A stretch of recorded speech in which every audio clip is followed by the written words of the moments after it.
In the early hours of July 7, 1944, on a narrow stretch of coastline near Tanapag Harbor on the island of Saipan, more than 3,000 Japanese soldiers and sailors rose from the caves and ravines of the island's northern coast and moved forward in what remains the largest single mass infantry charge of the Pacific War. Many were wounded. Some carried only sharpened bamboo poles lashed with knives or grenades tied to sticks. Ammunition had run out days earlier. What had not run out was the conviction, drilled into the Imperial Japanese armed forces since the 19th century, that surrender was a disgrace worse than death. Within hours, nearly all of them were dead. The U.S. Army's 105th Infantry Regiment alone suffered more than 400 killed. And somewhere behind the front line, in a cave above the fighting, the two men who had ordered that final assault, Lieutenant General Yoshitsugu Saito and Vice Admiral Chuichi Nagumo, were already dead by their own hand. This is the story of what those officers said, wrote, and radioed in the days surrounding the fall of Saipan, words captured on paper by their own aides, translated by Marine Corps intelligence officers who searched the caves afterward, and echoed 1,000 miles away in Tokyo, where a government was about to collapse because of what had happened on this island. To understand why those words carried the weight they did, it is necessary to understand what Saipan meant strategically. By the spring of 1944, the war in the Pacific had turned decisively against Japan. American forces had taken Tarawa, the Marshall Islands, and Eniwetok, pushing the perimeter of the Japanese Empire steadily backward. But Saipan in the Mariana Islands was different in kind from those earlier battles. It was not simply another atoll outpost. It was home to a settled Japanese civilian population of tens of thousands of people, sugar planters, fishing families, shopkeepers, living under Japanese administration since the end of the First World War. Saipan was, in the language of the time, part of Japan's inner defensive ring, close enough to the home islands that its loss would open the door to something the Japanese military had never faced: direct strategic bombing of Tokyo itself. The distance from Saipan's airfields to the Japanese capital was roughly 1,500 miles, precisely within range of the new American B-29 Superfortress bomber, then entering service. Imperial General Headquarters understood this. So did Emperor Hirohito, who reportedly told Prime Minister Hideki Tojo directly that if Saipan were lost, repeated air attacks on Tokyo would follow, and that it had to be held at any cost. That is the context in which the words spoken by Japanese officers on Saipan must be read. They were not simply describing a lost battle. They understood and said so explicitly that they were describing the beginning of the end. The senior army officer on the island was Lieutenant General Yoshitsugu Saito, commander of the 43rd Division, a cavalry officer by training who had never before led troops in a major sustained land battle. He arrived on Saipan in the spring of 1944, as American submarines were already sinking Japanese transports throughout the region, and his division suffered losses simply getting to the island. The senior Navy officer was Vice Admiral Chuichi Nagumo, a name already known to history as the commander who had led the carrier strike force against Pearl Harbor in December 1941, and who had presided over the catastrophic Japanese defeat at Midway in June 1942. By 1944, Nagumo commanded what remained of the Central Pacific Area Fleet, a force with little left to command. Though Saito held nominal army authority over the joint defense, the two men consulted constantly, and their command structure was, by the accounts of surviving Japanese officers, informal and improvised under the pressure of an unwinnable fight. The Marines landed on Saipan on June 15, 1944. Within days, the Japanese defense plan, built around the doctrine of destroying an invasion force at the water's edge, had failed. The reef and beach defenses were overwhelmed faster than anticipated, and Japan's attempt to relieve the island by sea and air was broken almost simultaneously. On June 19, in what American aviators would later call the Marianas Turkey Shoot, Japanese carrier aircraft attempting to support the island were shot down in overwhelming numbers, and the Imperial Navy lost 3 aircraft carriers in the accompanying Battle of the Philippine Sea. From that point, the defenders of Saipan had no realistic hope of resupply, reinforcement, or rescue. It was this knowledge, communicated up and down the Japanese chain of command, that shaped everything the officers on the island said and did over the following weeks. Tokyo did not let the garrison forget what was at stake. As the American advance intensified, Prime Minister Tojo sent a message to the Saipan garrison stating that the fate of the Japanese Empire depended on the result of their operation, and urging the officers and men to fight to the end so as to ease the emperor's concern. It was an extraordinary message to send to a doomed garrison, an acknowledgement, however indirect, that Tokyo itself understood what losing the island would mean. By late June, with American forces steadily compressing the defenders into the island's rugged northern terrain around Mount Tapachau and Marpi Point, Saito shifted his strategy from static defense to delay and attrition, using Saipan's volcanic cave systems to slow the American advance.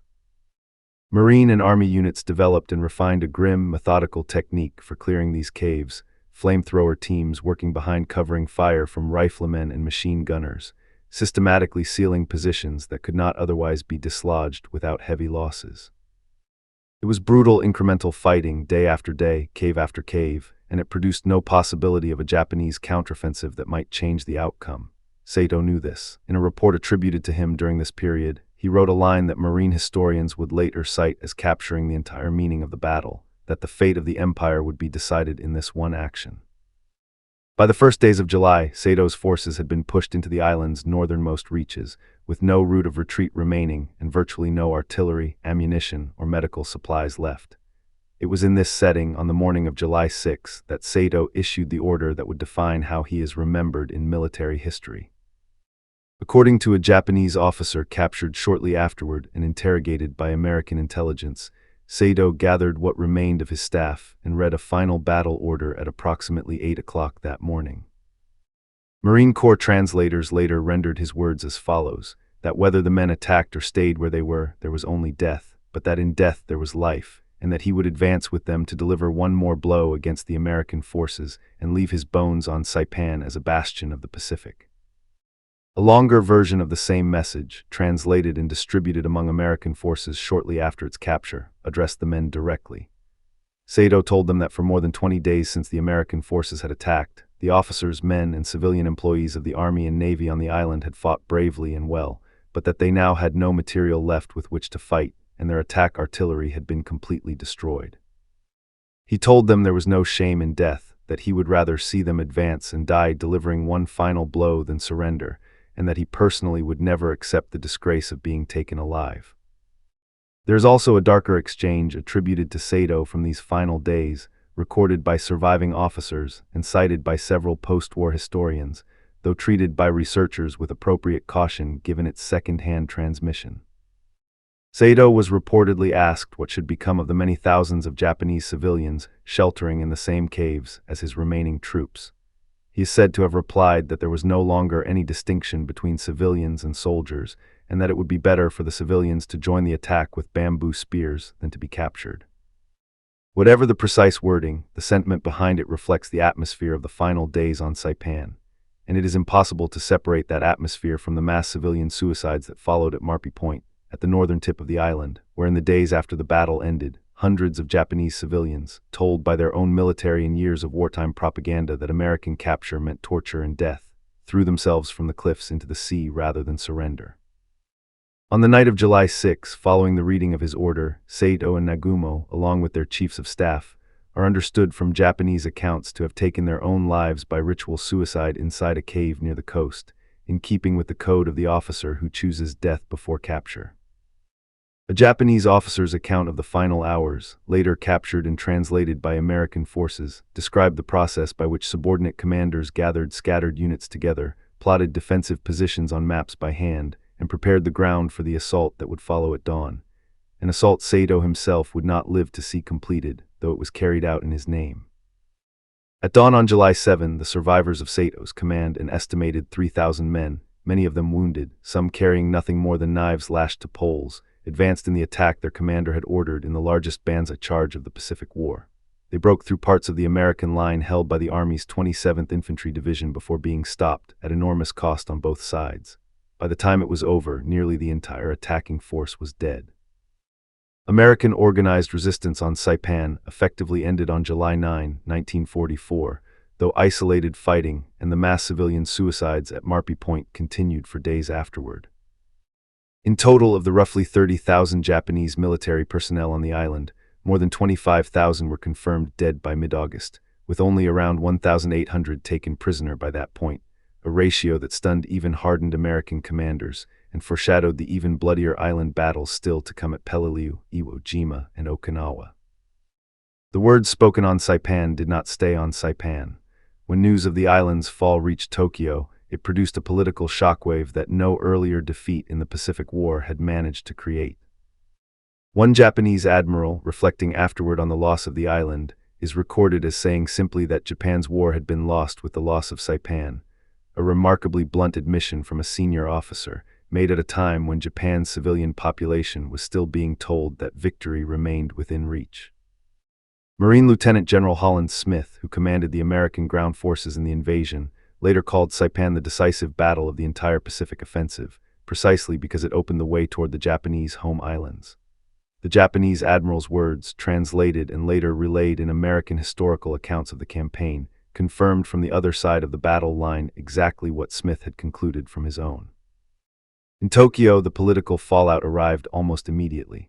Prime Minister Tojo, already under pressure for concentrating military and political authority in his own hands, found his government collapsing in the days after Saipan's loss became public. Word of the defeat was suppressed from ordinary Japanese citizens for days, but rumors spread quickly, and pressure mounted on Tojo from within his own cabinet and the broader military and political establishment. On July 18, 1944, 9 days after organized resistance on Saipan ended, Tojo and his entire cabinet resigned, replaced by a government under General Kuniaki Koiso. It was the most significant change in Japanese wartime leadership since the war began, and it was triggered directly by the fall of a single island roughly the size of a small American county. The military consequences followed almost exactly as Japanese commanders had feared. Within months of the island's capture, American engineers had built airfields on Saipan capable of handling the B-29 superfortress. On November 24, 1944, roughly 100 B-29 bombers took off from Saipan and struck the Nakajima Aircraft Engine Factory near Tokyo, the first bombing raid launched against the Japanese home islands from a land base in the Pacific. It was the opening of a strategic bombing campaign that would, over the following year, reach into every major Japanese industrial city, and that campaign existed because Saipan's airfields, seized from Sato's defeated garrison, put Tokyo within range for the first time in the war. The words of the Japanese officers on Saipan, Sato's order to advance and die rather than retreat, his declaration that the fate of the empire rested on that single island, and the unnamed admiral's blunt admission that the war itself was already lost, were not exaggerated rhetoric produced for dramatic effect. They were, by the assessment of the people who spoke them, and by the judgment of history afterward, close to literally true. Saipan did decide, in large part, the trajectory of the remainder of the Pacific War. It ended the political career of the man most identified with Japan's entry into the war. It opened Japan's cities to direct bombardment for the first time. And it established, in the clearest and most costly terms yet seen in the Pacific, the pattern that would repeat at Peleliu, Iwo Jima, and Okinawa, a Japanese military doctrine that treated surrender as unthinkable, and that was prepared to sacrifice not only its soldiers but, as the scenes at Marpy Point demonstrated, its civilians as well, rather than accept defeat. In the decades since, historians studying the Pacific War have returned repeatedly to the captured documents from Saipan Sato's final orders, the interrogation records of the officers who survived him, the translated accounts of the last defense, because they offer something rare in military history, a direct, largely unfiltered record of how a defeated command understood its own defeat, in its own words, written and spoken in the days before that defeat became final. Sato did not survive to see the political and military consequences of what he and Nagumo had ordered, but the words he left behind, captured on paper, carried off the island by American intelligence officers, and translated within days of his death, became and remain one of the starkest documents of how total war was fought and understood in the last full year of the conflict in the Pacific. The island itself changed hands permanently on July 9, 1944.